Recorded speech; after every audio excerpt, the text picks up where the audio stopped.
Forgive me if I look a bit knackered. I am. It's 10 times worse on the inside, believe me. It's been a very, very, very long week. Hang on a minute. What's going on? Let me just catch up. Just amuse yourselves for a second. How's that? Let me know if the audio and the picture's okay as we do on live stream things. There we go. Look, well done, YouTube. You've caught up. Excellent. Oh, a new atom. Step like the classic A-frame. Nope, don't want the adverts. Who have we got in the workshop this morning? Simon Rawl, evening, morning, Andy and crew. Good morning, Simon. Scott, on time, 2 weeks in a row. Morning, Andy. Well done, Scott. I was very nearly late this morning. It was touch and go. John Tyson, good day. Good morning, John. And Peter Swatman. I always think of like the SWAT team when Peter's around. Don't know why. Hi, Andy and crew. Good morning, Peter, and welcome back to the workshop.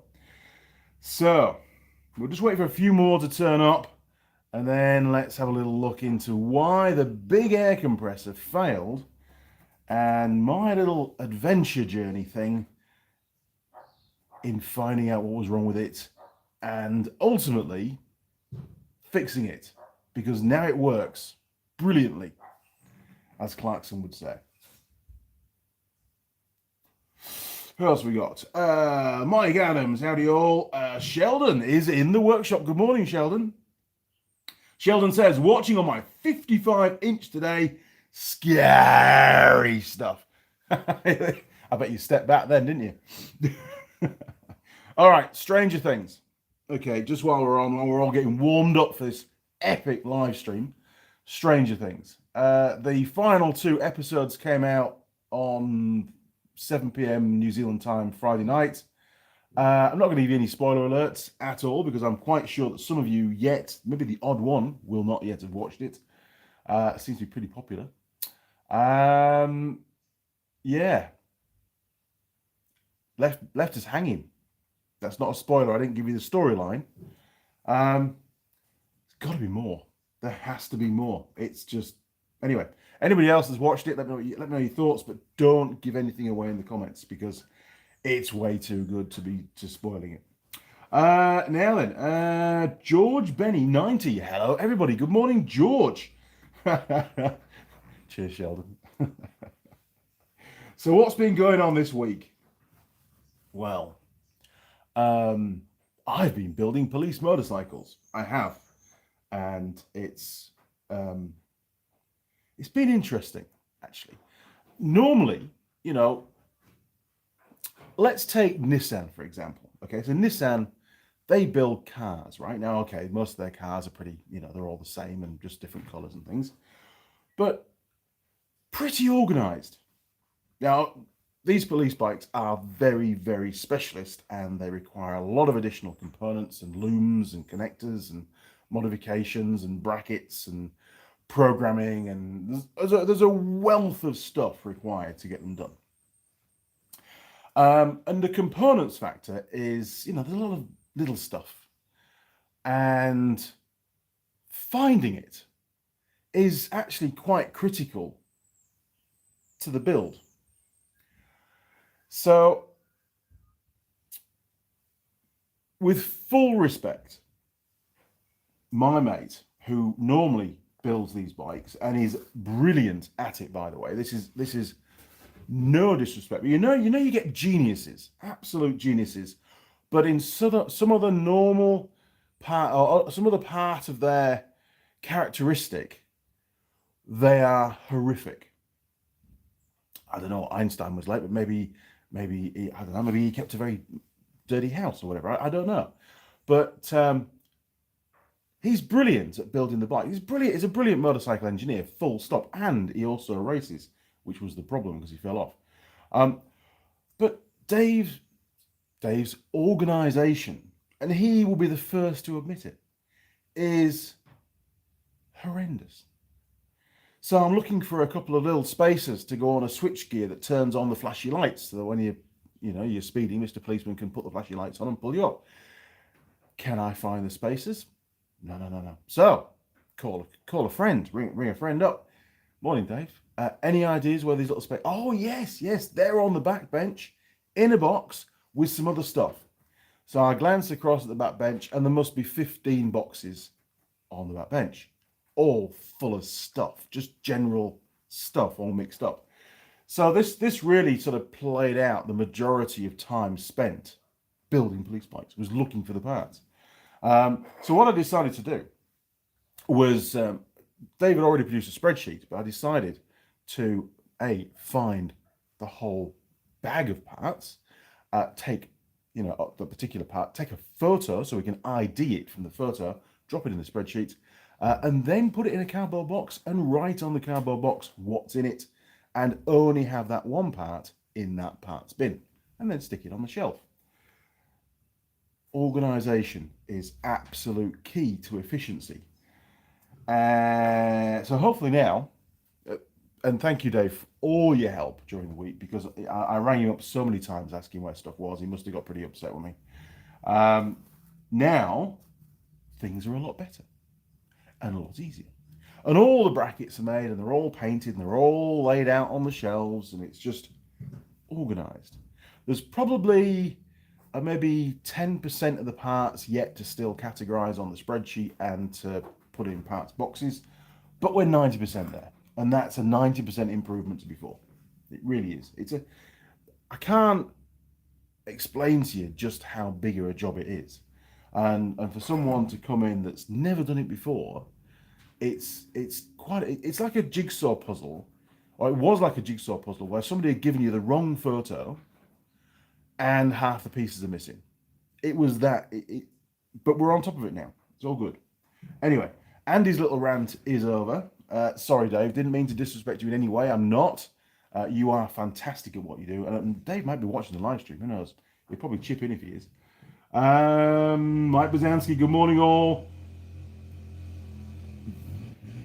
Vacationing on Florida for 2 weeks. Nice. Good man. And of course, somebody has to start up the leaf blowery. Damn, that's a chainsaw, actually. The chainsaw this morning. Scott. Oh, hang on. Simon. Missed it. Sorry, Simon. Bet Sheldon just felt like a pie, lol. Scott. Loved it. It's back soon, I believe. Yes, it is. I just watched the last episode last night. Very, very good. Thoroughly enjoyed it. I really enjoyed the whole Stranger Things series, the catalogue, to be honest. Been good fun. Wasn't too sure at the start what to expect, but it got good pretty quick. Bit of fun. JJ. Morning, Andy and crew. Good morning, JJ. Good job, matey. Vijayant Governor. Hello, Andy and family from South Africa. Good morning, Vijayant. And Connor K. Greetings, Andy and crew. Good morning, Connor. Hope your ship is docked well and the sun is shining over in Portugal. What a memory. Killswitch BB. Andy, hi, Andy and crew. Not in here for long tonight. Early night for me. As going on holiday you're all going on bloody holiday. And here I am working my ass off, working hard during the week, and of course, doing the police bike stuff during the day, and constantly getting bombarded by phone calls and urgent emails and stuff, as you can probably appreciate, because that's what I do. Provide support, technical support, amongst other things. The vast majority of my admin work had to be done on an evening. And probably the average finish time was probably about 10:30, although I did see 5 to midnight on one evening. And up again at sort of 6:30. So it's just, the only real personal time was just sleep, just crash out and wake up again, do it all over again. Groundhog Day springs to mind. Anyway, has to be done. Got deadlines, got to get them out. Don't want to let people down. We don't let people down. It's not what we do. Simon, do the police bikes need the charging system upgraded? Yes. 2 reg rectifiers, 2 batteries. Marcin, hey community, What kind of compressor are we talking about here? An AC compressor or a shop compressor? Sorry, one of the workshop compressors. In actual fact, I wouldn't say the main one because it's not. The little one in the shed next door is the regular compressor that does everything I need it to do, and it gets very little maintenance. It just gets left alone in the shed and drained every now and again, and topped up with oil. Incredibly reliable, done a great job. No, we're talking about the largest of the compressors, which is the one that I'm looking at on the bench right now. Actually, I'll turn you around. Here you go.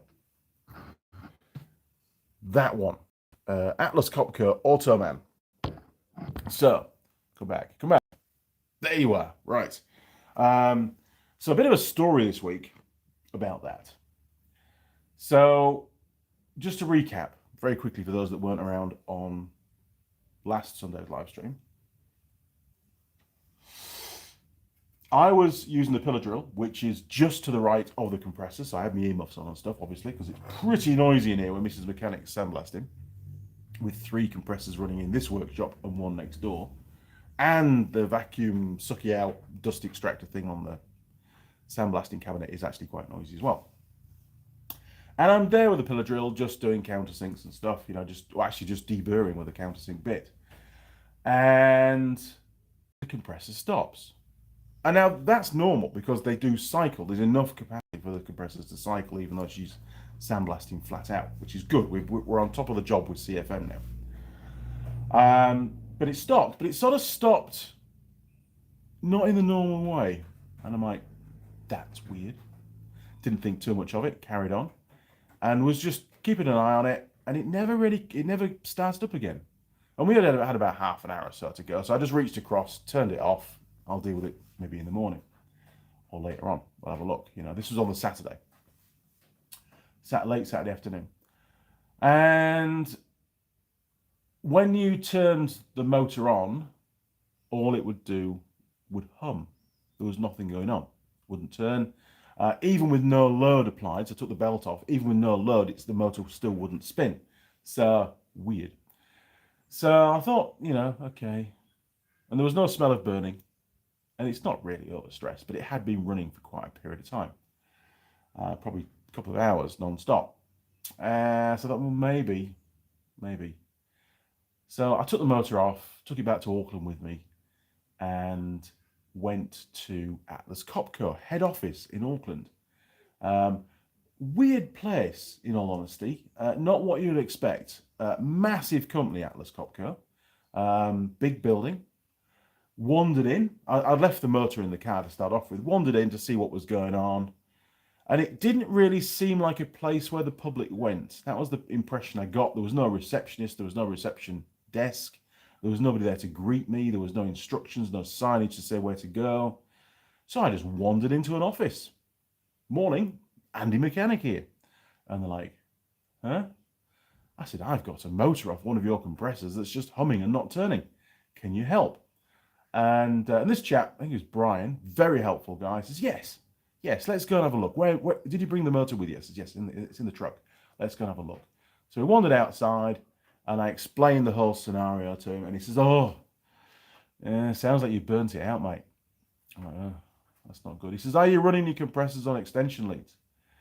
And I told him no, because I knew what he was going to say, but in reality we are, because there's just not enough power in this workshop to run all those compressors. So I used some pretty chunky extension leads, but it got me thinking, maybe they're not big enough. So put that thought in the back of your mind for now. So then he says, oh, well, we'll price your motor up, but it's going to be expensive. I says, well, I only paid about $1,500 for the whole compressor. And he's like, seriously, that's ridiculously cheap. Where do you get that from? So I said, ISL Industrial.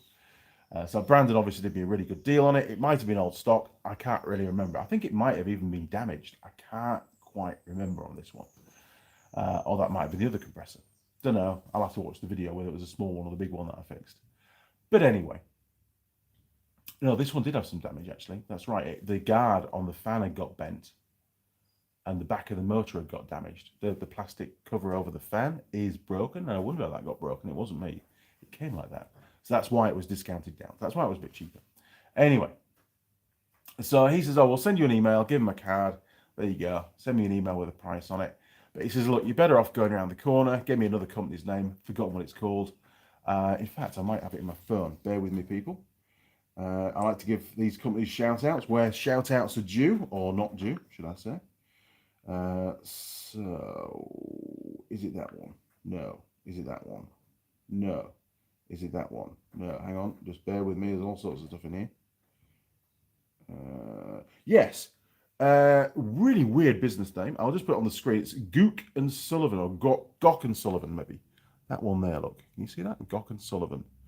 Established 1971. And they're based at Mount Wellington in Auckland. He says, go there. We'll probably buy the motor from there anyway, because we don't import motors. We just import complete compressors. Go there. They'll price one up for you and you'll be good to go. So I went down to Gook and Sullivan. Met a chap there, stood by a forklift. Again, no reception. Hey, mate, got a motor? Need another one. Just like this one. He says, oh, is it single phase? I said, yes, it's single phase. Oh, we don't do single phase. Brilliant. Okay, so he sent me somewhere else. He sent me to, oh, bear with me. Bear with me. I need something for my story. Hang on.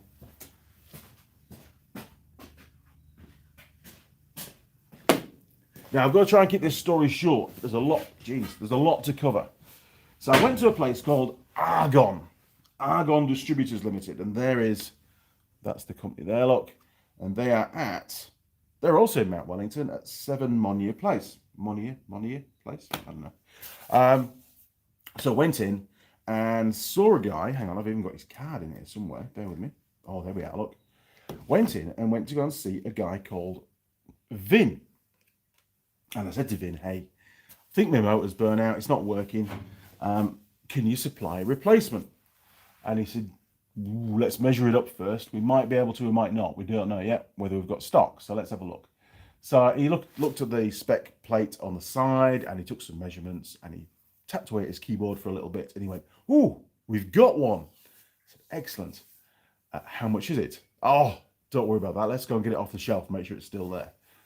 Okay. So we got it off the shelf and he brought it to the bench. And he said, right, let's work you out a price. And he said, it's going to be, what was it? $580 odd. And I'm like, ooh, that's a lot of money. I said, surely you can do me a better price than that. So I told him all about Andy Mechanic and the YouTube channel and stuff. And as luck would have it, his boss was there as well. So he said, oh, go on, Vin, work the numbers. So Vin worked the numbers and it came out at about $430, something or other, I think it was. So I got a brand new motor. Perfect. And I paid for it. And then the guy, there was a bit of a question. The boss sort of questioned, ooh, it's for a compressor running a sandblasting cabinet. It's going to be working really hard. Maybe you need a twin capacitor motor, not a single capacitor motor, one that's got a start capacitor and a run capacitor. I'm just trying to think back to what he was saying. Oh, that makes sense. And this motor, I believed, only had one capacitor in it. So he says, oh, we'll have a look in the capacitor box at the top and see what we find. And then we can just make sure that what you've purchased is the right one. If not, we'll have to get you one in that's going to be a bit more beefy for the job. So he unscrewed the lid off the capacitor box and a look of horror came across his face. And I'm like, huh? What's going on? And there was a broken wire. One of the wires, and I'd already been in there earlier on and I didn't notice it. It must have just still been hanging in there. But one of the terminals on the capacitor had finally broken free and the wire was loose. And he said, was this like this before? And I said, I don't think it was. So I took a photo. I'm going to show you the photo. Here we go. Bear with me. Long story, but interesting. And a good result, hopefully, at the end of it. Right, so if I just click on, on there, this is a photo that I took of the capacitor in the shop. And if I just zoom in, because this is a touch screen, which is good, unlike my work one, this should be a twin male fitting. You can see that this one's still in position there, look, the brown wire. And on here should be a red wire. And it's not fallen off. And if we zoom right in, it's a good picture. We can see a few things going on here. Now, Sheldon will be able to see this a lot better than I can because it's on a massive screen. But down here, we've got some black marks, an indication of arcing and burning. We can also see metal fatigue within the actual metal fitting itself. And just up there, look, we can see that it's even melted. There's some little blobs of molten metal. Obviously, they're cooled down by now, but the little blobs there, look. So this has been, you know, and you can see a distinct line there, look. So this has been broken for quite some time and arcing. And it's finally, the newest part, because there was some corrosion in there, that's why it's brown. The final bit was this little tiny piece here broke off, and then it lost all connection. And then it was open circuit, because the red wire, which wherever that goes, I've no idea, I didn't have a wiring diagram. The red wire now is, you know, is open circuit. And that's why the motor failed. So my fix, because we still had one terminal left here, was to piggyback the red wire onto the back of the brown wire. And now, believe it or not, the air compressor works. It won't work now because it's not plugged in, but it works brilliantly. You got to believe me on that. So, as Ivan would say, no parts required. Big thumbs up. Right. So, is that the end of the story, Andy? Well, sort of, and sort of not. I'd already bought the motor.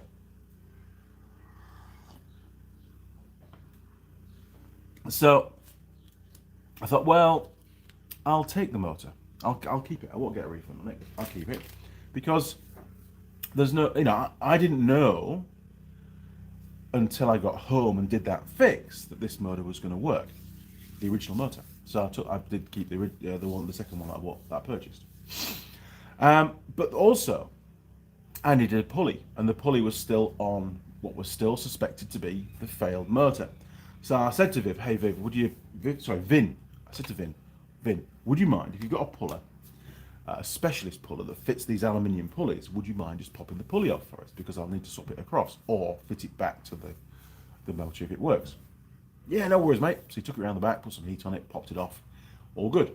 So I said my goodbyes, and he said, oh, don't run away just yet, because you need, and he's a great salesman, you need a pad from Argon. So I got a free pad, and then he said, you also need a pallet load of paper. Look at that. Very cool. Very smart. I do like that. I like palletized stuff. So that, I said, yes, I'll have one of those. It'll look very cool in my workshop and good for scribbling things on. So I thanked him very, very much. Went out to my ute, and I thought, I'll just see if the pulley's bent. So I just pushed it back on the end of the shaft a little bit, spun the shaft, and sure enough, the pulley, which is just there, was like blib, blib, blib, blib, blib, blib. Yeah, poor Vin had bent the pulley taking it off, which I don't think it was his fault, to be honest, because it was, I tried to get it off. I hadn't bent it because I tested it, but I gave up. I thought, no, all I'm going to do is damage the pulley. I've got to stop. I need a puller that sits on the inner boss and not on the web of the actual the pulley itself. So anyway, Andy rambles on. So I went back in the store and said, oh, Vin, the pulley's bent. I need a new pulley. And he said, oh, I'm not sure if we have one of them. But anyway, they did. And I purchased that, got back in my truck, and went off to go and build some police bikes. But when I got home, well, actually, no, jumped the gun there. I thought about the old extension lead problem. And I decided to upgrade the extension leads as well. So, you know, we don't have any problems with power supply for these motors. Let me show you what I came up with. Very quickly, because we're going to get that pie in the pie oven, haven't we? Right, so here we go, look. Oh, there's one down here, we'll use this one. So, there's 3 compressors that, you know, are all 3 horsepower. And, where's the end of it? So I decided to buy some really heavy duty cable. And somewhere on here is a plug. I don't know where it is, it's down there somewhere. It's bloody hiding. Live TV. Where is the plug? Where is the plug? It has a plug. You have to believe me, it has a plug. Anyway, we'll find another one. Go over here, look. So here's another one. There. Right, so it has a plug on it. Now, this is a 15 amp plug, but it has to fit into a standard household socket, because that's all we have at the moment down here. The electrician's not been down yet and done all the posh stuff. So I had to just make these pins. These pins are 9.6 mil wide on the 15 amp plugs, and they're 6.4 millimeters across on the 10 amp plugs. Other than that, they're exactly the same, and it's only the earth that's different. These two pins are identical. I measured them up, so I was able to just machine down with a file and a slip disc the earth pin so it fits nicely into a normal socket. Now I know it's not ideal, but it's as good as I can do at the moment. And these are the 16 amp sort of European style plugs, which I really like. And these ones, no screwdriver required to fit. They are, and I might even do a video on them. They are so quick and easy to fit. These are an absolute bastard to fit. They really are. Very fiddly and quite difficult to do a nice neat job, especially with what is it, 2.5 mil. There you go, look, 2.5 millimeters squared, and it's flexi cable, heavy duty. It's pretty big cable, to be honest. I should have kept you a little bit left to show you on camera, but I used it all up. So I made 3 extension leads, boom, all with one of those on one end to plug into a different circuit on the house, on a ring main, if we have ring mains over here. I don't know, I don't wire it up. And then one of those on the far end. And then each compressor then got, where is it? Yes, there we are, look, got one of those put on it as well. So, you know, we're pretty good. Right, back to the bench. So there you go. If anybody's still there watching after Andy's very long ramble, that was the story of the fixing the air compressor. And in theory, it didn't cost me anything. And I could have fixed it on Saturday if I'd just been more observant, but the wire wasn't off at that point in time. It really wasn't. Anyway, back to the live stream, because I'm sure there's plenty of comments. Sorry guys, been ignoring you all. Holidays, please charging. Marcin, done that one. Christopher Sands. Hi Andy from the US. Good morning, Christopher, and welcome to my workshop on this cold and foggy morning. Right, one more cigarette and then we'll get the pie in the oven.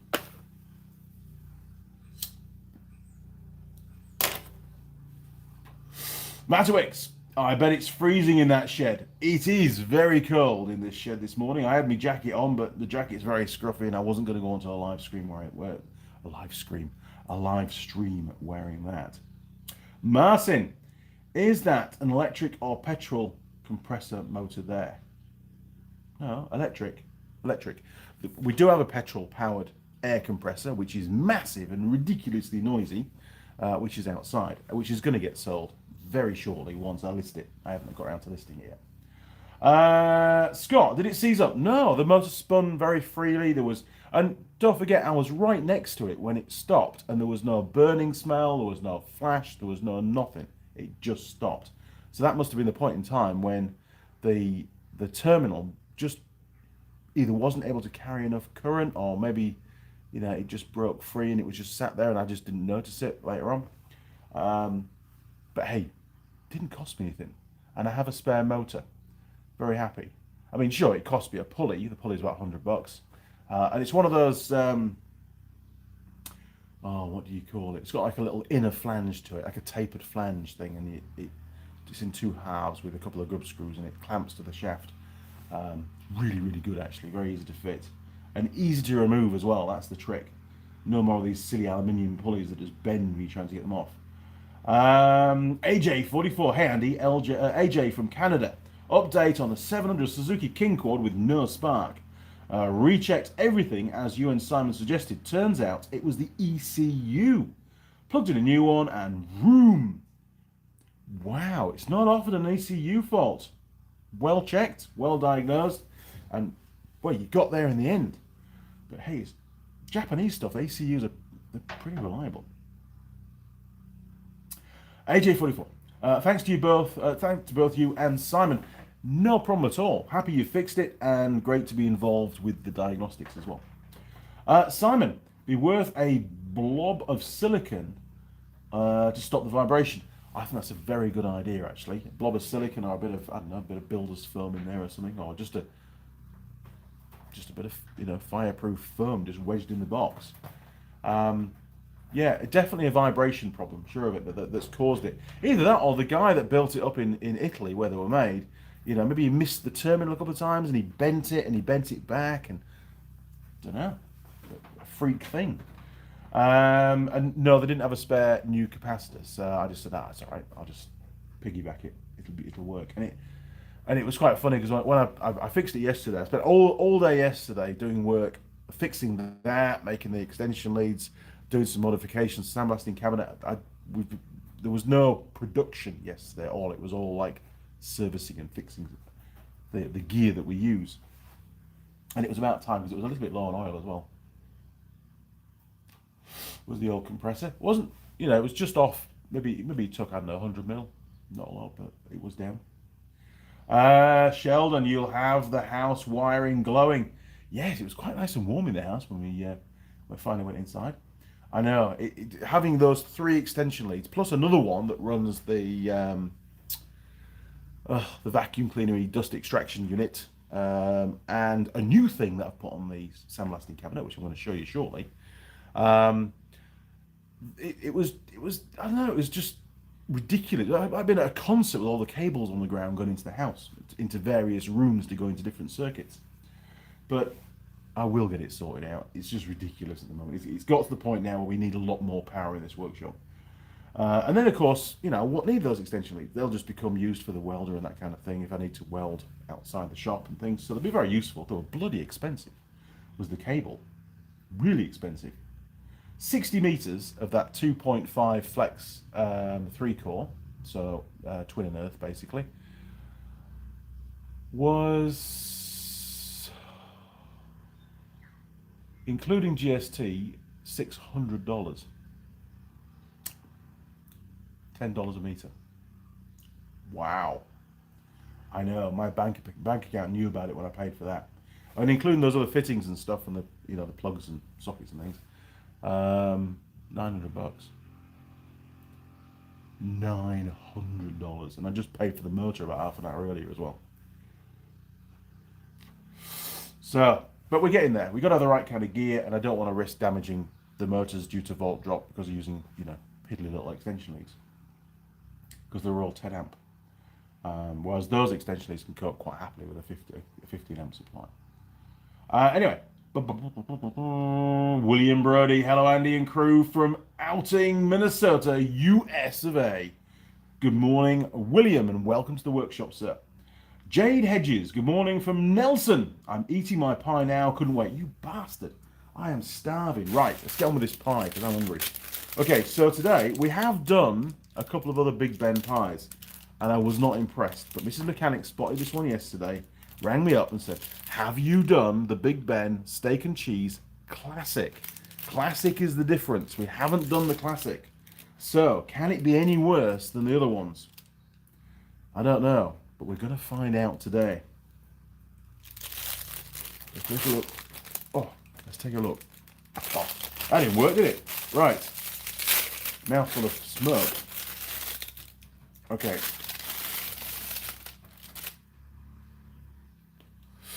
Here is the pie. Quick check before it goes in the pie warmer. The lid looks golden brown. Have we got any cracks around the sides? I don't think we have. It looks like a perfectly mass-produced pie from Big Ben. No human hands have touched this pie until I pulled it out of the bag. I can guarantee that. Right. Let's head over to the pie warmer and get this little baby warming up because I am starving. Okay. Here we go. Turn you around. 3, 2, boom! 1. Right. Dum dum dum dum dum. Focus, focus, focus. Go do the pie thing. There we are. Look at that. Open the cupboard. Dum dum dum. Drop down the door. Bum bum bum. Chuck the pie in. Bum bum bum. There we go. About 25 minutes. Yes. Well, 23 minutes. Okay, I still haven't cleaned it. Sorry. It's been used for warming paint and all sorts of stuff as this thing recently. I'm sure it'll taste just fine and it won't kill me. Hopefully. Right. Oh, just while we're on, give me cigarettes because it's going to go out shortly. Guess what turned up? Look. They look a bit different, don't they? They're the ones for the 700, but they're not all there. Yes, somebody needs more fingers when it comes to counting. There's only 78 plates there, and there should be 104. Not too sure how many of those there are. There should be about 207 from memory of that piece. We've yet to count those. And these ones, there should be 54 of each, and there's 30 of one and 34 of the other. So, basically, they completely messed up again. But at least we've got something to make a start and get those kits sort of in production, so to speak. So they're next on the list. Mrs. Mechanic has, I did a couple of plates yesterday to test the sandblasting cabinet. More on that shortly. But she's still got a fair stack to sandblast, so she's going to be flat out doing that. Busy, busy, busy. I've got a Surf Club ROV to start servicing today as well. So Andy is going to be extremely busy. Mrs. Mechanic is going to be extremely busy as well, and the workshop's going to be incredibly noisy all day long. But that's fine because next door neighbour has fired. He's broken the silence in the village, so I don't feel quite so bad. Mrs. Mechanic has told me, don't do a long live stream. You've got all the compressor stuff to set up and the sandblasting cabinet, so I can crack on and get some of those plates done.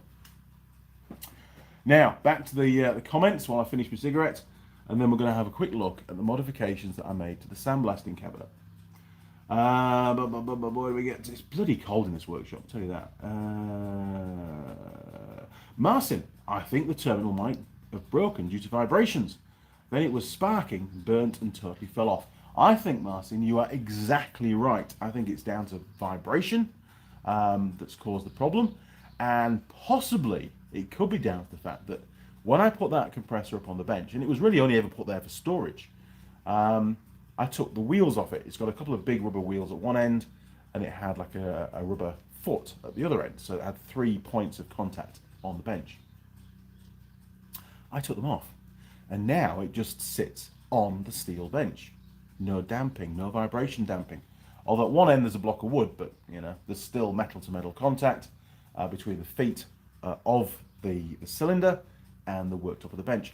And maybe, just maybe, that's changed the harmonic frequency a little bit, you know, or reduce the damping effect, and that might be why it failed. But all the other terminals on that, I did test, I'll give a wiggle test. All the other terminals are absolutely fine on the capacitors, so it's a bit weird. In fact, it's very weird. But the good news is, it's fixed, and it was a relief. When I came to test it yesterday, I put the motor on and everything. One of the first jobs I did was that, because I wanted to know whether I had to use the new motor or not. Put it all on, put the pulley on, put the belt on and stuff, and plugged it all into the, you know, to the existing, essentially, just to fire it up momentarily. Turned the switch to on, nothing, didn't even hum. I'm like, oh God, what have I done now? You know, is it going to need a new motor? I've got to take the old one off again, fit the new motor and sort the pulley across. More work. And then Mrs. Mechanic came in, and I'm like, I looked across at one of the gauges, and it was at full pressure. Because I've been running the little air compressor to get that bike off the hoist, which is an air-operated hoist. And of course, they're all plumbed up together, so that one's plumbed permanently to the compressor in the little shed, and of course it had filled the tank. Of course it wasn't going to start, because it's at pressure, so I dumped some of the pressure out, and sure enough, it fired straight up. Phew. Anyway, worked great. Worked really good during the test yesterday.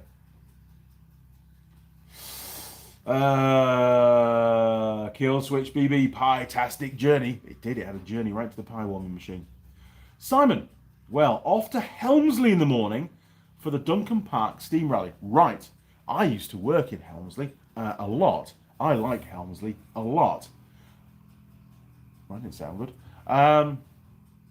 So, what did I used to do in Helmsley, you ask? Well, I used to be a car park attendant, and I was one of the best car park attendants for Rydale District Council, if not the best, in all honesty. I often used to work there on, well, it was really only weekends that I'd work because I was at college during the week, doing my A-levels, and they had 2 car parks. There's the Square, And there's the long stay car park, which is around the back, maybe about a 5-minute walk. And I would spend all day going from one car park to the other, making a note of the registration numbers and stuff, and then walking back, same little one, and then go back and issue the tickets. And on one bank holiday weekend, I issued 126 tickets. I only had 126 tickets in my car, and I issued every single one by mid-afternoon. So I just went home. There was no point hanging around. I can't make any more money. And that record, as far as I'm aware, for 3 days, still stands. Am I proud of it? Upon reflection, not at all. I'm not proud. Not, well, I suppose a little bit. Because I did a good job, but I upset a lot of people. I was very good at it. I could sort of remember the cars, remember the number plates, and I would sit down in the square. You got to watch out because there'll be a car park guy up there. I used to sit on one of there's two little sort of monument things in the square on the steps. I'd sit on one of the steps with a newspaper, pretend that I'm reading the newspaper, but I'd actually have my book there and I'd be filling out the tickets. So I wouldn't stand by the cars and fill the tickets out. No. That would lead to confrontation and that would take time. I had to work efficiently. So I'd sit there and I'd write out maybe 10 or 15 tickets, just looking around, observing what's going on. And as soon as a car came up to being 10 minutes without paying for a ticket, boom, write yours out, sir. And then once they were all written out, I would then get up and go around and go slap, slap, slap, slap, slap on the windscreens and disappear quickly to the other car park and do exactly the same thing there. I was really good at doing it. I really was. It was just one of those things. Sometimes you have these superpowers, and that was one of my superpowers, issuing car parking tickets. Well, the office couldn't believe it. They were just over the moon with the amount of money that I brought in. Anyway, so Simon, long story short, be very careful and make sure you buy a car parking ticket. Make sure you park within the marked bay with no tyres sticking out the white lines, and you display the ticket in a place which can be easily observed by the car park attendant. How's that? Pretty good. Top tip for the day. Sheldon, how about a competition? Guess how many red toolboxes Andy has in the workshop. There seems to be quite a few. There is a lot, actually. There's an awful lot. And I have more in Tool Girl Holly's workshop. Yes, she has a workshop as well. She's not done any filming yet because it's full of junk. But she's got a roll cab and other bits and pieces. So maybe one day all that stuff will come here as well. Don't know where it'll go. But very good one, Sheldon. You can guess. Tell you what, it is a better one for you. Guess how many red. We'll do the answer next week, next Sunday. Guess how many red drawers they are in Andy's workshop. There you go. Guess how many red drawers there are in Andy's workshop. Let's see who comes up with the. I'll have to count them later. I've forgotten. But we'll give the answer out next Sunday. Simon. You never gave out parking tickets, did? Yes, I did. And I was a bastard. Simon, boo. And then I went to go and work for the poll tax office in York for a summer. So I was pretty much spent most of my time fixing the Alcatel machine, and that was the machine that stuffed the envelopes with the poll tax bills. But the engineer had been so many times and he couldn't fix it, and I fixed it. I was so chuffed. And the fix, basically, it was to do with the flow of the envelopes through the machine. They kept jamming up, and the paper kept jamming up. And there was lots of adjustments you could make for the paper guides and things.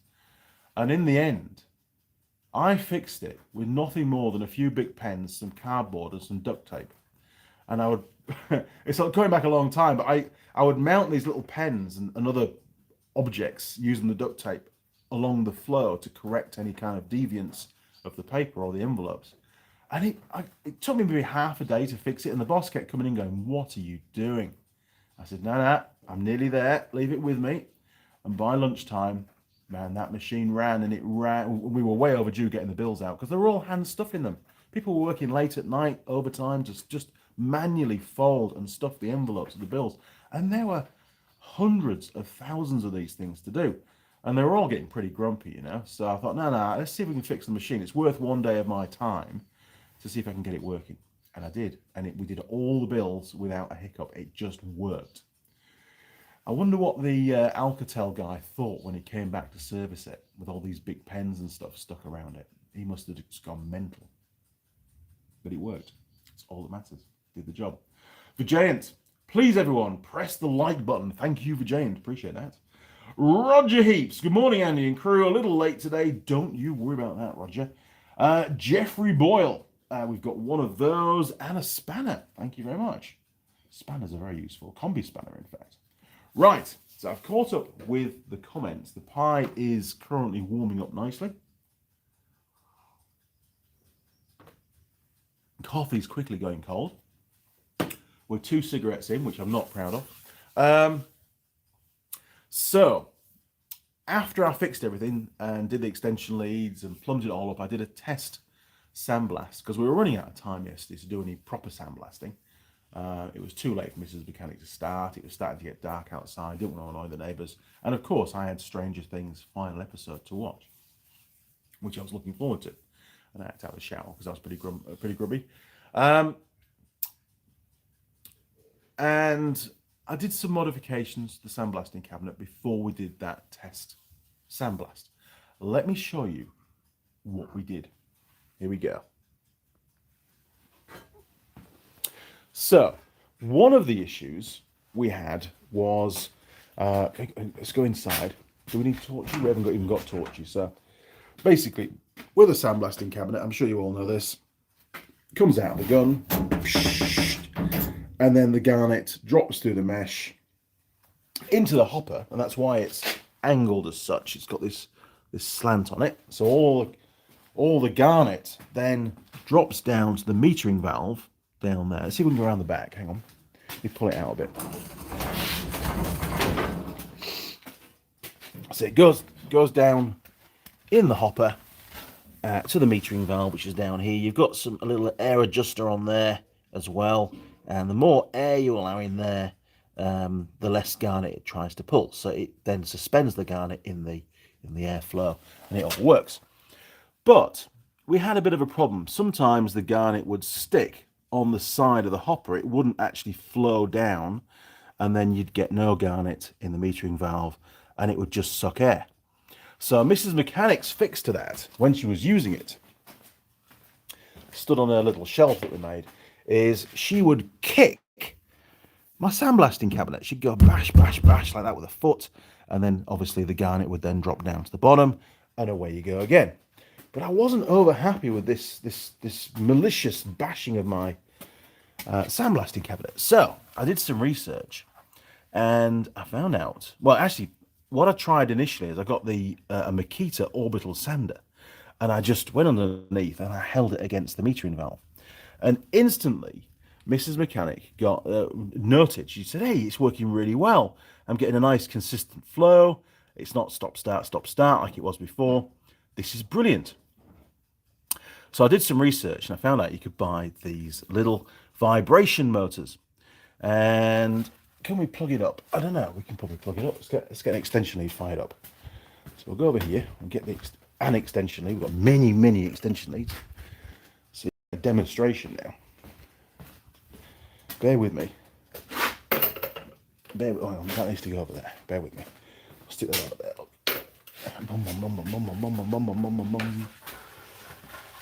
Extension leads all over the workshop at the moment. Plug that in there. Right.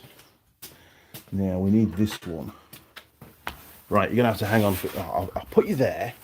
There you go. Look, and then you can see it. Right, so I'm going to plug it in. Look at that. Now, of course, it looks exactly the same, but you can hear it working.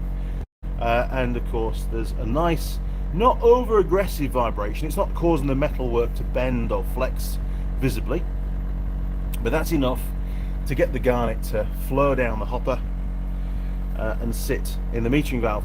And the vibration also extends into the metering valve a little bit. You can feel it in here, so it stops it from all sort of bunch up in there and just helps with the flow a little bit. And it really works. It's really good. I'll turn it off now. There you go. It's, you know, it wasn't cheap though. I know you can buy them online, but I needed one straight away. I managed to find a guy in Auckland that sold them. So he did what he did best. He sold me one. But it works brilliantly, and you can't have too much garnet. And you may say, well, why don't you just use more garnet? That'll guarantee you're always going to have some garnet in the metering valve. But the problem is, the deeper the depth of garnet, the less airflow, and then the whole thing just grinds to a halt. So the depth of garnet is critical. And we only use probably one of these tubs. This is a 10-litre tub. And when I drain it out, it's about half full. So probably about 5 litres worth of garnet, whatever that works out in kilograms. I've no idea. Probably about 7 kgs or something. But anyway, we did a test run. Oh, we also fitted a new pipe. There, look, a new pipe's gone in there just to, because that wore through originally, and I used some old pipe which was a bit longer and it had to have a join in it, and I think that was causing a restriction as well. So we eliminated all that, fitted a new pipe to it, and these are the two that I did last night as a test, and I have to say they're brilliant. When I was sandblasting, it was a continuous flow, and I was able to just, without stopping at all, just complete the whole plate. And it was to, good quality as well. So it took about 5 minutes per side to sandblast. So we can do 6 of these plates in an hour. Doesn't sound a lot, does it? But believe me, it's a lot quicker than it used to be. So yes, I'm very, very, very happy that the sandblasting cabinet is working better than ever now. Very, very happy. It's working as it should. We finally got there. It's taken about 6 months of on and off fiddling around and modifications and upgrades and all that kind of stuff, and we did finally get there. So yesterday was a bit of a revelation, in all honesty. So I'm very happy. And one more piece of equipment that we're going to get. It won't be straight away, but it is on the list. Is an air dryer. We're looking at about $2,000 for one of those, because even though we've got the air separator and the filter on the back of the cabinet, and they're big ones, and they do collect the vast majority of any kind of moisture that comes through the airline. Every now and again, you do still see little spits of moisture coming out of the gun with the garnet, and I mean it dries on the piece. It evaporates really, really quickly. But it's a clear sign that moisture is getting in there, and any kind of moisture in your garnet is a bad thing. It affects flow, and we don't want that. Plus, I do a bit of spraying as well, and moisture in with your paint is never a good idea either. So I think that will be a perfect final addition to the setup. Will be a decent sized air dryer. I think about 40 CFM air dryer should do the trick, and like I said, they're about $2,000 plus GST probably. So it is what it is. There's definitely going to be another 2, if not 3 batches of these to do, and we've got plenty to be getting on with, in all honesty. So I don't mind spending the money on having the right gear. And I've now got a decent sandblasting cabinet. I've wanted a really good one for a long time, and this actually now has become a really good one.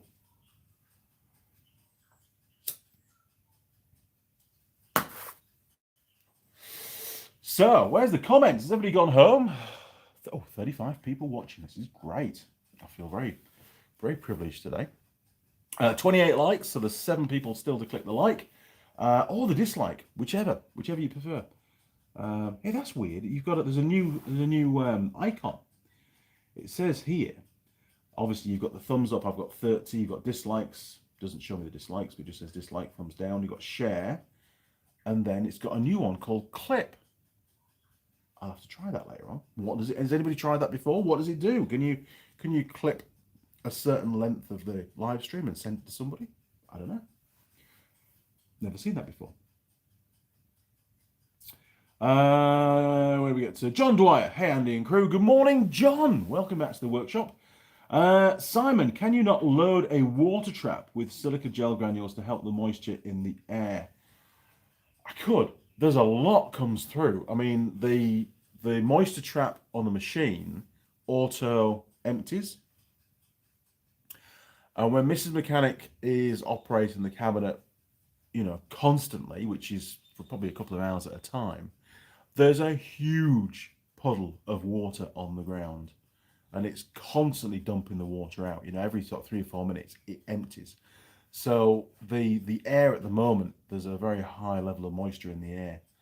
And it's getting most of it out, but we're still seeing a little bit come through the cabinet. So I think an air dryer will be the best option. More power, obviously, but it's got to be done. Mike Bazanski, what's next week look like? Well, next week, I'm basically doing exactly the same as what I was doing this week, other than trying to find a motor for my air compressor. So I'm driving up to Auckland Monday. It might be Monday afternoon, like Monday morning. We'll see how things go. And then I'll be on at head office Tuesday, Wednesday, Thursday, Friday until just after lunch Friday, and I'll be driving home. So yeah, pretty busy and continuing to do admin work on an evening. I absolutely have no time whatsoever at the moment for editing or making any videos. I've got to stay absolutely focused on my work, my job, because we're all sort of mucking in to make up for the fact that Dave's off at the moment with a broken leg. So we've just got to pitch in where, you know, when times are tough, you've all got to work as a team, and I've got to focus on that.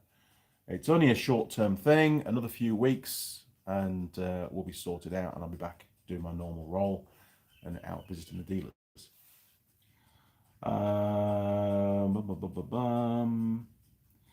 Oh, also, Ben's coming down next weekend, so I think we're going to be doing some more on the deck outside. We've got some holes to dig, posts to set, and concrete and stuff. So I don't know how much workshop stuff is going to get done. I just don't know yet. I've also got the ROV to finish the service on, so pretty good. Oh, hang on. Where do we get to? Roger, your message has been held for review because of bad language. Let me try and read it out for you. The dog has got fat since we stopped farming. Zeke, I think it's called. Weighed him at the vet. 60 kilograms. Holy crap. 60 kgs. That's pretty heavy. You'll have to go on a diet, I think. Roger again. Oh, did you manage to order those pies? Roger, I didn't. I've still got the link and I am going to do it, but I haven't done it yet. Maybe later on today I'll do that. But thank you for sending it through, and I will definitely get some of those. Ed Santana. What are the plates you Media Blast used for? That's a very good question, Ed. Basically, they are a footwell support plate. So on an ATV, some farmers, stroke working environments, stroke usage, they tend to break the footwells because they're on and off the bike all day long, opening gates, chasing little sheepies around or piglets or whatever it is. And the footwells are really only designed for recreational use for most quad bikes, and they just get a really hard time and they can break. So these support kits, they fit underneath the footwell, and they provide support to more areas of the footwell, the plastic footwell. So there's less flex, or no flex basically, and it's usually the flex that causes them to crack, and then of course they fail. So the ones over there, the ones that I shot blasted yesterday, those are for a 450cc ATV. I'm not going to mention the brand. And the ones that have arrived that are on the bench, I brought those back on Friday night. Different design, very similar way that they fit, although simpler. They're for a 700cc. And we've got a lot more to make yet by the looks of it. A hell of a lot more to make, I think. But they work really, really well. I've only had one repeat failure on a 450 since the kit was fitted, and I think personally that was down to crash damage. I don't think it was because of just getting the regular use, getting on and off the bike. I think they actually hit a gate post or something. But customers don't tell you everything, unfortunately. Jeffrey Boyle, clip viewer can save and share a clip of the live stream. Wow, I didn't know that. Well done, YouTube. That's awesome. Simon, hit the like. Okay, can you like your own video? I don't know. I'll give it a go. I can like my own video. I just have. Connor K, how often are you opening the drains on the compressor tanks? Every single day. Considering how long they are running per day, I think it should be done every couple of hours. I think you could be right, actually. Maybe at lunchtime I can do that. I can air down, drain them, and then we can crack on again. That's a good idea. Maybe I should step that up a little bit. Sheldon, pie time! It is. We've got to let it sit for 2 minutes, don't forget. You're very eager to see me eat the pie today. Scott, pie's ready. Thank you, Scott. I like the icon. Good job. Ed Santana, thanks for explaining the plates use. That's okay. Sheldon, did you like the BRC 500? I think it was a fantastic piece of kit. I think you should definitely get one of those, Sheldon. Awesome machine. Absolutely awesome. Deadly. I like two-stroke, wasn't it? I do like two-strokes. Two-strokes are great. And they're not being phased out. There's plenty of people that still like two-strokes. Big thumbs up from Sheldon. Thank you. So yes, next week is going to be just much of the same, really. And I have got some leave booked actually. I've got a whole week booked off in July, where we're going to actually build the deck and put the roof on and everything. So that's going to be fun. It's going to be just something a bit different. Hard work, lots to do, but just something a bit different. And Mrs. Mechanic's been extremely patient. She's been waiting for me to finish that deck for probably a couple of years, really. There's 3 posts we set over a year ago, and they're really annoying because they're just in the way. But you know, I have to get used to the deck being there. I can't drive the Disson Patrol and park it up there anymore. It'll have to live on the driveway. Ed Santana, you can also add a short. You can also add for short money an auto drain to the compressor tank, so it drains automatically. That's a good idea. I could maybe do that when I fit them to the. I'm building a steel. I'm going to build, but I haven't done it yet. A steel frame to mount that compressor and the 2 smaller ones. So they're all bolted onto a steel frame using the vibration dampers and stuff. If I set them a little bit higher, then I'll have enough room underneath to fit that auto drain. That's a very good idea. I should get some of those. Yes, that would save me a lot of messing around. Thank you for that. I'll remember that. I'm now on the final stages of getting everything, just fine-tuning the system. I know it works really well, but I can make it work even better. And it's been a massive learning curve for me as doing this sandblasting cabinet, getting it set up properly. We've had no end of problems, in all honesty, and it's been quite confusing sometimes. It really has, is what the problem's been. Anyway, Overbuilt Automotive. Howdy, Andy. Just got in from the junkyard, tooling around fixing my friend's ATV car. I see you're smoking a $3 ciggy. Almost. Not quite $3. Lol. So what killed the compressor? You're a bit late for that. It was just a terminal on the capacitor had broken off. That's all it was, fortunately. Overbuilt Automotive. I just added a bigger pulley to my compressor up in the... well, okay, so you're going to reduce the torque though, aren't you? Put more load on the motor, that's the only thing. The RPM. Yep. Okay, let's go get this pie. I need a pie. Let's go for it. 3, 2, 1. Boom. Here we go. Right.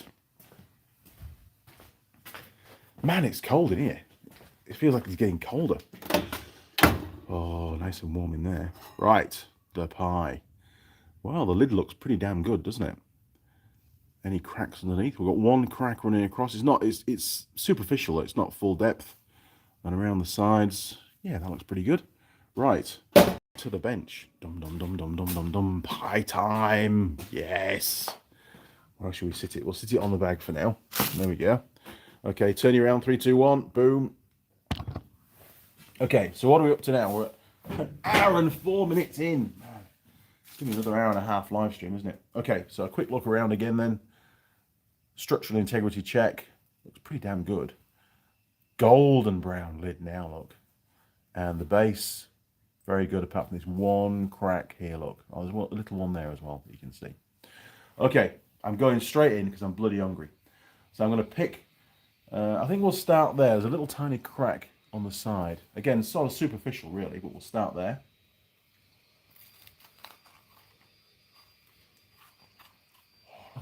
Very hot. Very, very, very hot. Now, for those that have just joined us, this is the Big Ben Classic Steak and Cheese. We haven't done one of these yet.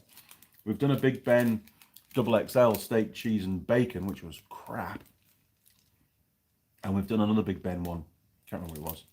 But that was also equally as bad, or almost equally as bad. Anyway, this one is just the classic. This is the budget. Mrs. Mechanic said this is $3. That's a very cheap pie for New Zealand from a bakery. I wonder what they buy them in at. Probably about a buck a go, probably. It is ridiculously hot. You have to bear with me for the first few minutes. It's going to be a bit slow going. You can see the steam coming off. The pastry is very, very dry. Very dry indeed, actually. The pastry is at edible temperature. The contents, way too hot. Way too hot at the moment. Overbuilt automotive, it's a 5 horsepower. It is that extra torque to spare. Excellent. Just a bit concerned about that, that's all. Thank you for clarifying that one. So are you running a 3-phase motor, being 5 horsepower? Because the biggest I can get single phase is a 3 horsepower here in New Zealand. Simon, I'm running a 1978 Ingersoll Rand, very good quality air compressor. The thing has never failed me, and nor should it. Maybe time to get a new one due to its age, though. I don't know about that. I think the older the compressor, the better made they are. Ben has an old one. It's a 3-head from memory. Yeah, it's a 3-head pump on it. It's probably only about a 2 horsepower motor on it. It was one that was at Bike Barn for many, many, many years. It developed an air leak. They got an engineer guy came down, fixed the air leak, and put a new valvey thing on. You know, the electrical cut-off valve thing that turns it off when it's up to pressure. Replaced that, and then for some reason they sort of lost faith in it. Whether because it was costing them money, they thought, oh, we'll just get a new one, and it's obviously getting a bit old now. It's starting to cost us money. We'll just buy a new one. I paid $100 for that compressor, and it's still working brilliantly. I've got nothing against old compressors. Ingersoll Rand, extremely good brand, Simon. I don't think you need to change it. You know, I think it will continue to run for another 20 odd years, 30 years, 40 years, 50 years. Long time, basically. Overbuilt automotive. It's 5:30 p.m. I haven't eaten yet. I am going to get something now. It's a 220 volt. Oh, single phase, 5 horsepower. I got a 10 horsepower 220 volts, both single phase. I got very lucky on the 10 horsepower farm duty single phase. That's massive. That's a massive motor for single phase. Wow. I can't get those over here. The biggest air compressor I can get is a 3 horsepower single phase. I've looked around, I just can't find them. But I get the Atlas Copco brand because they're sold by ISL Industrial, who also do the Teng tools. And Brandon there, he gives me a really good price. First burp. A really good price on these compressors. So very happy. Just incidentally, going back to the motor price from Atlas Copco. Remember I went down to their head office and asked them to price me up a new motor. I got the email through. $1,400 for an electric motor. Obviously, I didn't take the bite. You know, they didn't hook me on that deal. About $1,000 more than it should have been. So clearly it was going to be a no. And I knew at that point that all they would have done is bought that motor from one of their New Zealand suppliers. It wouldn't have been an original Atlas Copco motor as per the OEM spec. And in all honesty, there's nothing special about their motors anyway. They're just a 3 horsepower single phase motor. So I have got a brand new one that I purchased. It's under the bench. It's there just in case we have any failures, because these 3 compressors all run the same motor on them, which I think is important if you're running multiple equipment, to try and have them all the same. Then that way the parts are interchangeable. Good for diagnostics and stuff. Right, another bit of pie. Very, very crunchy on the pastry, to the point where when you bite into it, it really compresses the pie down, and the burning hot innards fire into your mouth, burn your mouth. Not a good design. So, taste, flavour, contents. Well, the overall sort of flavour, combination. The impression you get when you bite into this pie is it's dry. You need to have a drink with it. Especially a coffee would be nice, you know, a nice hot coffee. Yeah, I would go for a 6 with that, I think. Structure fully partners. We're not going to mark that yet. Let's get a bit further into it before we give a mark for that one. Runnability test.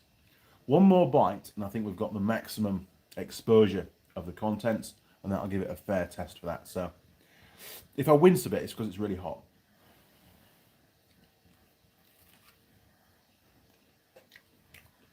Okay, right. There's the content, still extremely hot, as you can see. Runnability test, 45 degrees, 30 seconds. There we go. Boom. No holds barred with this one. Can you see any? Oh, I can see some flow. I might have to abort mission. We've got some flow just there, look. Is it going to... Way. Okay. So we've got molten cheese on there, which is acting as maybe as a lubricant to help it to flow, which of course is a bad thing. If you were on the phone and you weren't really taking note of your pie, you know, you could have had a big bull. You could have lost some of the contents. It might have gone down your front. It could have landed on your shoe. If you're in the car, it's on your seat. Oh, what a mess. So not great. Runnability. It failed the test. It took about 15, 20 seconds to fail. I say 15 actually. Yeah. And all these pies, they come out of the fridge in the morning and they go into the pie warmer for about 23 minutes. They're all heated to about the same temperature, the same period of time, so to try and standardize this whole thing. And that was a definite fail. I'm going to give it a 4. I think that was, maybe actually not a 3. I think it was really bad. It wasn't an almost dribble. That would have definitely fallen out.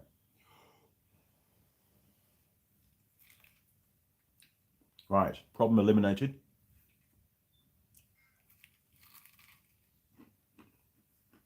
Okay. Meat quality. Well, as you can see, I've come across no large chunks of meat yet. It's not mince size, the meat that's in there, but it is still very small pieces of meat. As regards flavour, it's nothing special. It does taste beefy, you know, but it's not really very nice. You can see on the front edge here, the gravy side. I know it's not really in focus, is it? Maybe there, that might help. I know Sheldon's got a pie that's about half the width of his house at the moment. There's a lot of filler. It's like a lot of gravy stuff, not meat. It's brown mush. It's not meat. Cheese tastes nice though. Processed. So meat quality, pretty poor. There isn't a lot of it. There's mainly gravy in there. That whole midsection there is just gravy with little tiny pieces of meat. That will be mince size. I'm going to give it a 4. Not good at all.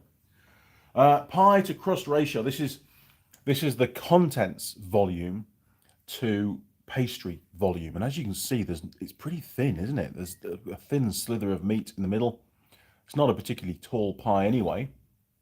It's only about 1 inch in depth from the underside right to the top. It's a very, very underwhelming pie, is this one. You know, but it was only a $3 pie, so you know you get what you pay for at the end of the day. So it really is, if you look at the cross section on that, there is more pastry than there is pie filling. So that's a low score. I'm going to give it a 4. I think that's a 4 again for that one. Very low scores going on. Availability logistics, it will score higher on this. These you can buy as multi-packs in supermarkets. Quite a few dairies sell them.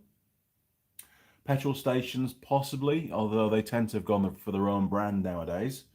Can you order them online? You can if you get them from the supermarket, because you can order from supermarkets online. I'm going to give it a 7. They are available across the country, and you can buy them online. Pastry taste rating. Well, we already know it's extremely dry on the pastry front. Let's just go for a bit off the top first. You can feel it just cracked then. It's that dry. So that was a piece of the flaky pastry from the top. Wasn't too bad. Very bland. No weird aftertaste though. which I suppose is good. Now a bit of the carcass. Bear with me, people. This is not easy. I'm just going to eat the meat off first. Okay. A bit of the main pie body. Again, very crunchy. Very, very dry. It sort of soaks up all the moisture in your mouth, and you're like, yeah. You need to get some more saliva going to swallow it. Almost like a biscuit. It's that dry. It's like a biscuit. Poor. 3. Not impressed at all with that pastry. Sorry, Big Ben. Packaging design. Well, I would say it looks a bit like John Wayne on the front, but it's not. That is not John Wayne. That's somebody else with a cowboy hat. If it had been John Wayne, they might have gained an extra mark for that, because I like the old John Wayne movies. Well, they obviously like red. It's only 170 grams. It's quite a lightweight pie. Normally they're around about 200. It has got a clear section, so you can see the underside of the pie, at least. Is it perforated plastic? It's not perforated, so you don't want to be trying to warm this up in the bag. It'll just sweat. Somebody spent a little bit of time on Photoshop, whatever it is, designing that packaging. As regards the graphics, proudly made in New Zealand, so they're trying to sell the New Zealand thing to get you to buy it. It's not great though, is it? I don't know. 6, probably a 6. There's a lot of. It's quite a busy bit of packaging. There's a lot of information on there, so we'll give them a 6. It's not just a plain paper bag, is it? Okay, packaging design is 6. I think I'm being generous there.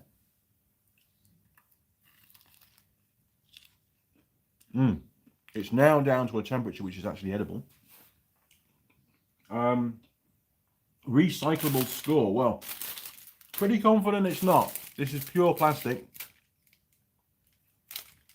And it says, do the right thing, put your rubbish in the bin. So it's not recyclable at all. At least they tell us it's not recyclable. I'll give them a 1 for that. It's not really recyclable, is it? Post-pie heartburn factor. We've already had a couple of burps. We're going to hold on to that a bit longer yet. Structure Foley partners. Oh, there's a few crumbs. If you're in the car, there's a few crumbs on the bench. I'll show you. It's not too bad though, but it could be worse. You see all those little crumbs down there? It's on a workbench, not a problem at all. But in your car, I don't know if you're like me or not, but crumbs bug the crap out of me in my car. I don't like crumbs on the seat.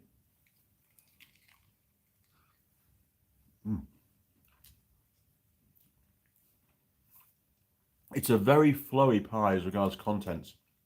You've really got to be on your game to stop those blobs forming out. So, Structure Foley partners, it's not doing too bad. We can't score it down when scoring down isn't required. We do have, however, this part of the lid is completely free from the base. That could really catch you out. You could get pie content spillage, a pie catastrophe, out the back of the pie, or if you were eating it out of the bag, you'd lose some of the contents into the bag. So you're not going to get the whole pie. And it's already only just a pie. It's pretty small. You see that up? Problem. So, Structure Foley partners. There's a lot going on. 6. I'll give it a 6. We have had a lot worse. We know we've had a lot worse, so we've got to score it retrospectively, in line with the other pies that we've scored. Pie server attractiveness. Now, Mrs. Mechanic got this pie. So there was a very young lass, about 16 years old, at the shop. Well presented. She said that I would probably give her a 6, I think, out of 10. So we'll give her a 6. Good job. Okay, got it in my beard. Still tasty when cold. Don't know. It's far from being cold yet. See, look, more oozage. There, look, bad. The contents are very fluid, and because the crust is so hard, It compresses the pie when you bite into it and causes the contents to ooze out. Very poor design.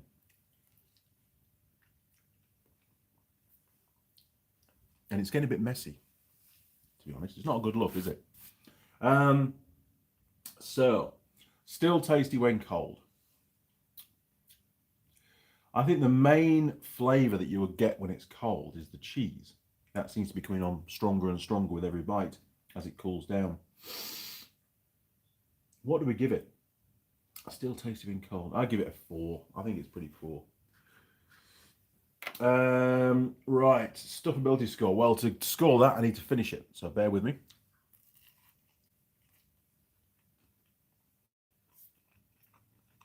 Oh, look. There you go. We've got contents oozing out the back.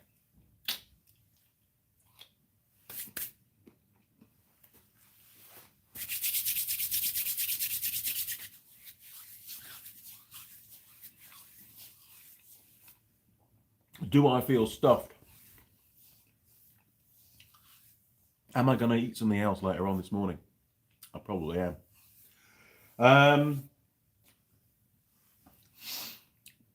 I don't feel content. It was pretty bland, in all honesty. Very dry. Desperately need a new coffee. Needs to be washed down. That's because the pastry is so dry.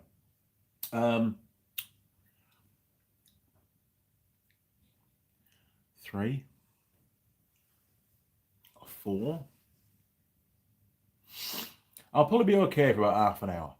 That's about the extent of that pie. I'm going to give it a 3. Sorry, mate. 3 it is. Post pie heartburn. Well, we've had 2 burps so far, so that takes it down to 8. Are there any more? 7. Right. 7 for that then. 1, 2, 3, 4, 5, 6, 7, 8, 9, 10. Oh my God. 6. All right, 6 on the post pie heartburny burpy thing going on. Let's add these up and see how poorly this pie is done. And just to final recap, this is the Big Ben steak and cheese classic version. This is the small one. It's only 170 grams, and it really is nothing to write home about. It's just, it fills a gap. Better than nothing, although it cost you $3 to buy it. Okay, let's have a tally up and see what we do for the scores. Turn you around. 3, 2, 1. Boom. Okay, get rid of the stool. Need to concentrate now. Got to get the score right, because you know we've had problems in the past with my arithmetic. Okay, I think you can see all of them there. We've got 6 and 6, 12, 15, 19, 23, 30, 33, 37, 43, 44, 50, 53, 59. 59. That score really reflects just how poor that pie is. Not impressed at all. Big Ben, well-known brand here in New Zealand for pies. Some people swear by them, some people swear at them. I'm the latter. Right, Big Ben. And it's a classic. I'm going to underline that, steak and cheese.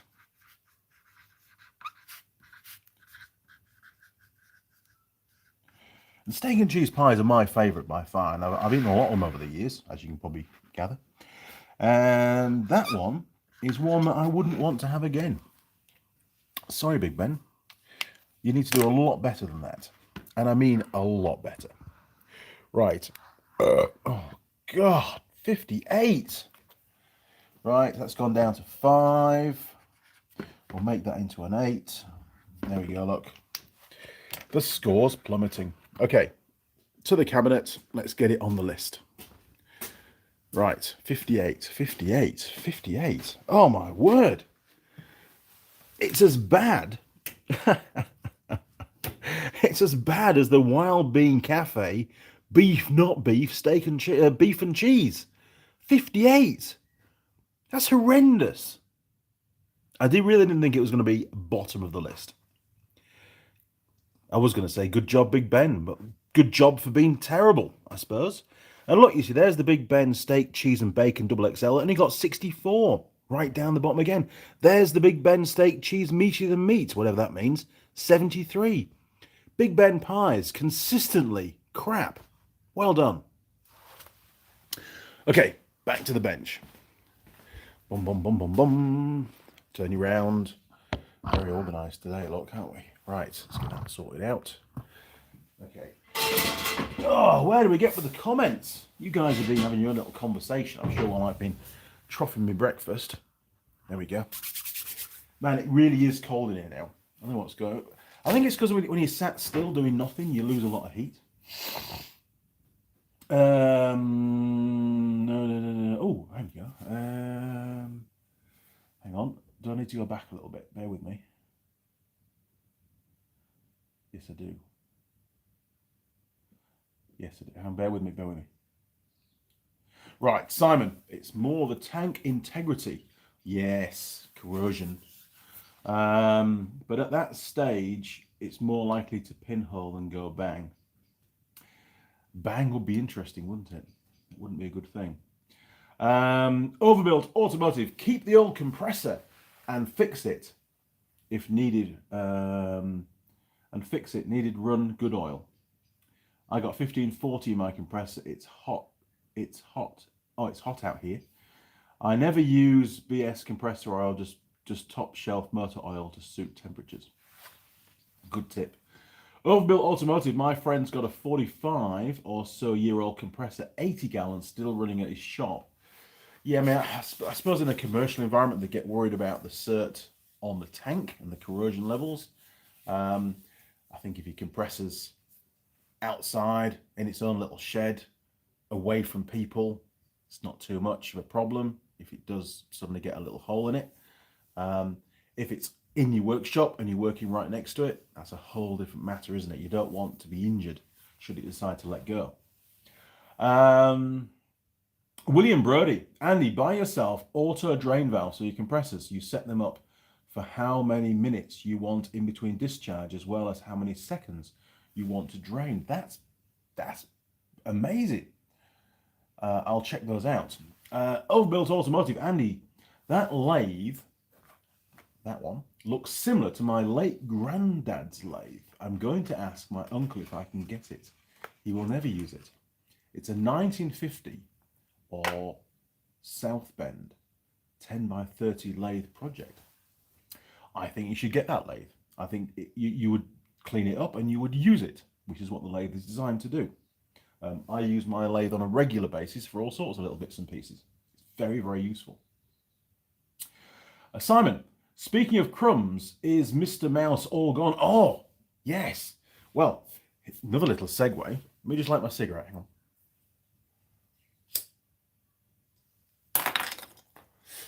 So, we now have a rabbit. I know. Why is Andy talking about rabbits when we were talking about mice? Okay, so a little tiny rabbit, a little bunny rabbit, for some unknown reason appeared outside the workshop. It looked to me like it had popped out from underneath the house or it had come up the driveway. Really, really weird. And we do have rabbits in the field at the back, but you never see them in the village. And this rabbit was tiny, like really small. It would fit completely in the palm of your hand. And Mrs. Mechanic spotted it and go, oh, there's a little bunny rabbit. So we managed to get him hemmed in, and he was very, very frightened and not very quick on his feet either. So he was very, very young. Managed to get him picked up. And of course, Mrs. Mechanic really likes rabbits. I mean, I like rabbits as well, but they taste great. But she likes rabbits for a different reason. She likes them as pets. And I don't mind that at all. But he's way too young to go outside in a run at the moment. So I got one of the beer crates and modified it into like a little hutch. Half-hour quick fix, put some hinges on, made a lid and stuff, and this little rabbit lives in the lounge or out the front door if it's not too cold because we get sunshine there.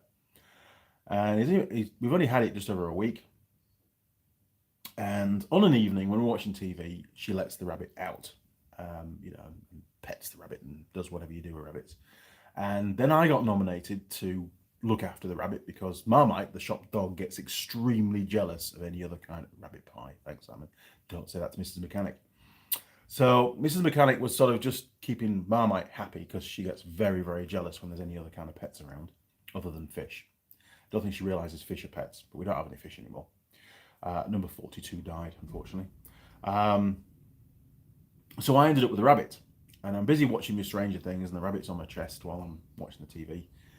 And he's getting really lively now. This has been happening for a few evenings in a row where he comes out for an hour or so just to get a run round. And last night he got extremely lively. He was running around like an idiot, you know, full speed. He's obviously found his legs, and he was running around, and then he disappeared.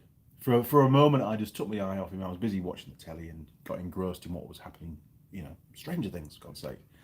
And Mrs. Mechanic, a few minutes later, went, "Where's the rabbit?" Don't know. Disappeared.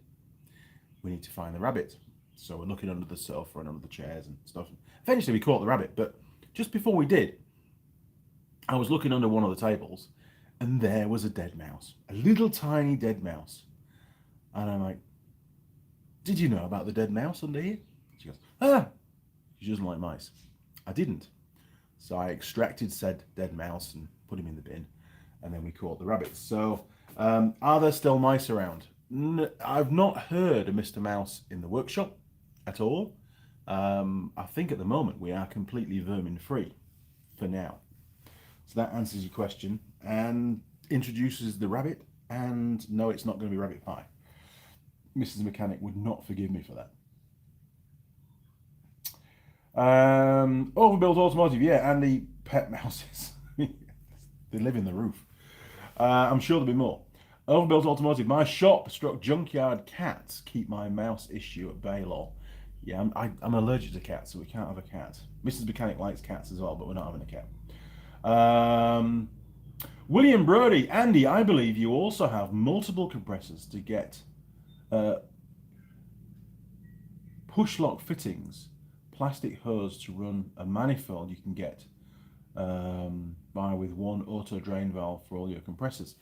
Okay, that would work. Yeah, we can look into that as well. Although sometimes I don't run all the compressors all at once. You know, it depends on the job that I'm doing. I might just decide to run the one large one when I'm spraying. So that might change the configuration a bit. We need to keep it as flexible as possible. And as easy as possible to remove a compressor from the rig should it need to be maintained or replaced or whatever. Peter Swatman, what is a bad as the vegan one? Oh, was it as bad? Sorry, was it as bad? Yes. No, it didn't taste as bad. It didn't taste as bad as the vegan one. Not a chance, the beef not beef thing. But it failed. It got very low scores on many other aspects. So, you know, I mean, the meat not meat one had really good pastry. It was good. It was tasty. It was just the contents that was just not beef. Didn't taste like beef. It was weird.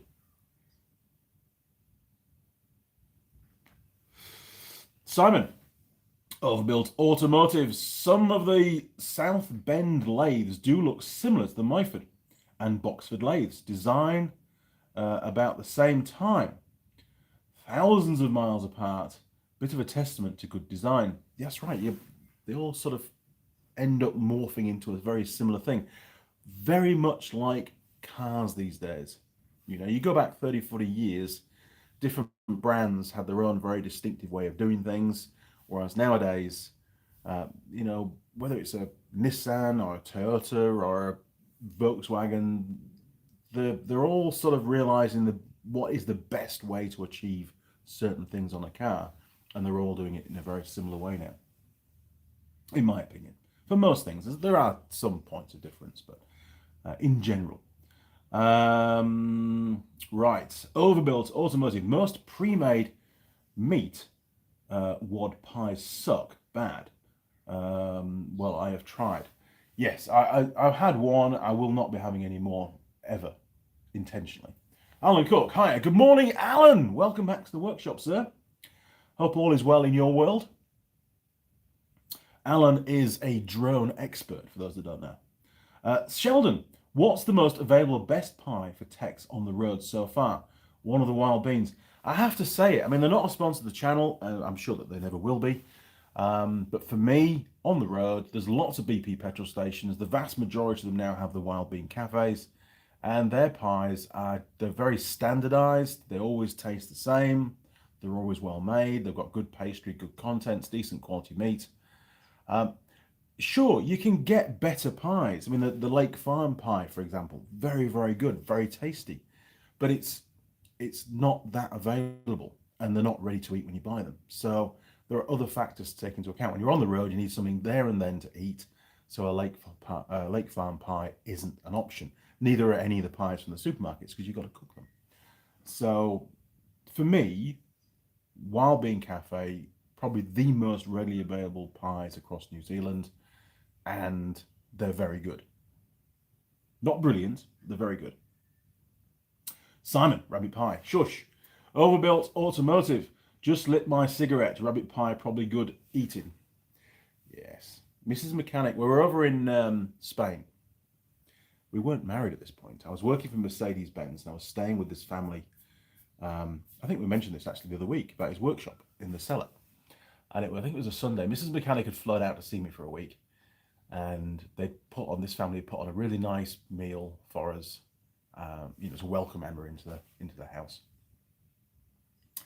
and dish out the food, and we're chomping away at this food. And Mrs. Mechanic, she's very polite, and this is a very nice meal. Thank you very much. And James would have to translate that into Spanish because they didn't speak. Most of the family didn't speak very good English, and the young James sort of looked across. I think Mrs. Mechanic said, "This is a really nice chicken. This is good, And you can see where this is going now. And little James, who was my age, he sort of looked up, puzzled, and he's like, no. It's not. I think is it. I can't remember the name of the chicken anyway. He went, no, and he goes like this. And I looked at Mrs. Mechanic, and she sort of looked back at me, and then this look of horror came across her face, and she realised she was eating rabbit.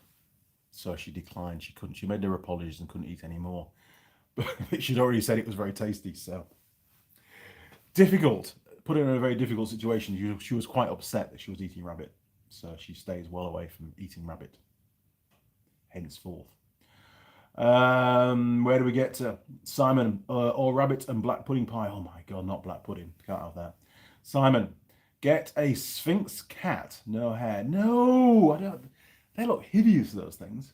Overbuilt automotive. Black cats have less dander. You may be able to have a cat. After all, I read that years ago that folks can own blacks, but not other breeds. I would be lost without a cat friend helper. My oldest is 15. Wow. Well, we have a shop dog called Marmite. She grew up with cats because we did have some cats. The kids had cats a few years ago. Much to my distaste, but anyway.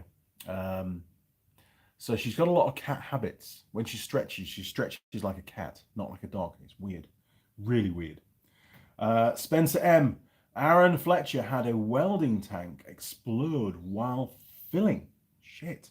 It was like a bomb went off, peeled the cylinder open like a tin can, blew out the walls, and it was non-flammable. So that was just the release of the pressure. Holy shit. Gotta be careful. Simon Roll. Well, you can get a wild bean pie in the UK too. So if I end up driving to the UK, I can get me pies. Brilliant. This message is held for review. Overbuilt automotive. Andy, I got a great idea. Instead of a hot girl working in the shop, trick all the YouTube audience with a granny. Oh my God. And really, we mechanics got to help each other out. What are friends for? I can see why that's held for review. Oh, polo. There you go. Chicken is polo in Spanish. Thank you, Simon. Polo. I almost said that, but I wasn't too. I wasn't too sure. Didn't want to embarrass myself. I only lived there for what, 3 months. So, I forgot. It was a long time ago. I forgot most of the language now. So, where are we at? 1 hour and 39 minutes and 55 seconds. We are already over time, as always. Cigarette is nearly gone. We've done a recap. Good news, the big compressor is working again. No parts required, didn't cost me anything. I now have a spare brand new motor under the workbench, costing me over $400, although it's a good quality one, I'm told. We've upgraded the extension cables to 2.5 millimeters squared, 2.5 mil cables, twin and earth. And we've also improved the shot blasting cabinet by fitting a little vibration motor on the back and replaced one of the pipes. So everything is working hunky-dory at the moment. Now it's time for me to get Mrs. Mechanic all set up, and she can resume her shot blasting, sand blasting, garnet blasting, call it what you like, cleaning up those plates, because there's a lot of them to do. And at 6 per hour, there's more than a full day's work there. She's not going to get them all done today. No way, Jose.